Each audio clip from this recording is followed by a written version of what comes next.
back in 2011, I was living in Malaysia and I was living in my own house. I had a friend come over from Canada and we were just having a housewarming party when I was upstairs showing my friends my new house. And my best friend, she was downstairs with my dog. Suddenly I heard a loud bang and my dog yelped. And I thought she just knocked something over because she's a bit crazy anyway.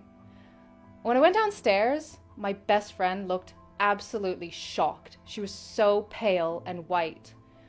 I asked her what happened and she said my dog was walking towards the glass sliding door and it slammed shut by itself in front of her. And we freaked out. We so freaked out. We left, we shut the doors, we're like, let's go out. We came back later and had forgotten sort of all about it. My friend left, went back to Canada, and I continued living there. Over the next couple of months, some strange things were happening in the house, but I could just give them an excuse, you know. I would come home and something I had left there was now over there. And I just said, okay, well, maybe I forgot. Or I would hear something drop in my room and nothing had moved. After probably about 4 months, I came home one night.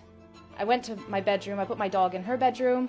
I went to my bedroom, started to get ready for bed, and I noticed the light was on outside of my bedroom.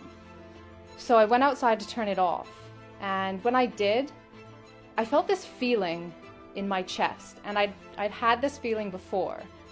Because I was an atheist, I would have said like, maybe it's a ghost. But I felt this feeling and I heard a noise that sounded like white noise. And I got really scared because I didn't really know where it was coming from, but I sensed where it was coming from. I could feel like the direction that it was coming from. So I just shut off the light and I shut my bedroom door and I locked it. And when I turned around, something hit my door so hard. The whole door shook and my heart literally fell out of my chest. Like I was terrified. I've been in situations where I thought I might die before, but I never sought refuge in a god because I didn't believe in any god. But in that moment, my mind was completely clear and the only word in my mind was Allah. So against my natural judgment, I said to myself, Allah, if you're there, protect me because I don't know what this is and I don't know what it wants from me. And I went to bed and I thought that I was going to take ages to sleep because I was so scared. I just put something on my laptop and within 5 minutes I was asleep. The next morning I woke up and I'm a pretty logical person. So what happened the night before was really logical for me. And so I sat on the side of my bed and I kind of thought about the whole situation. And I did what I guess you would call make dua. I prayed in a way and I just kind of had an honest conversation. And I said, Allah, I'm 21 years old. I've been an atheist for my whole life. If you want me to be Muslim, then guide me because I'll never find my way on my own. And so after that, I really felt this pull to learn about Islam. And so I started asking people, what does Allah teach? Why do you pray? What are you afraid of? And I started to beta test Islam in my life. So if I got taught that Allah teaches patience and Allah loves us to be patient, I would implement that in a traffic jam when I feel so impatient with the person in front of me.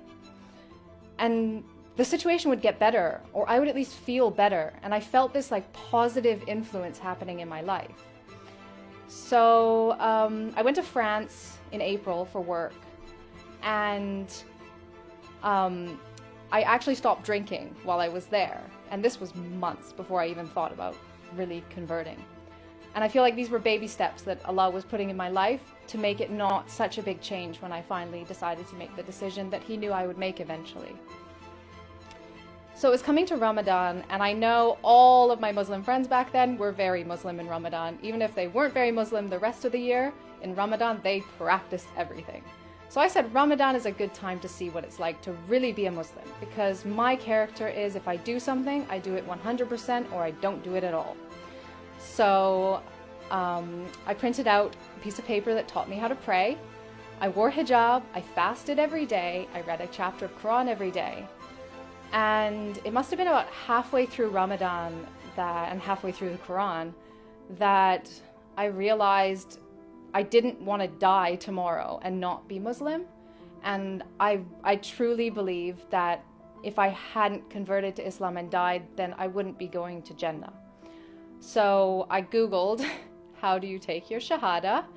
And I sat there after Isha by myself and did my Shahada in English.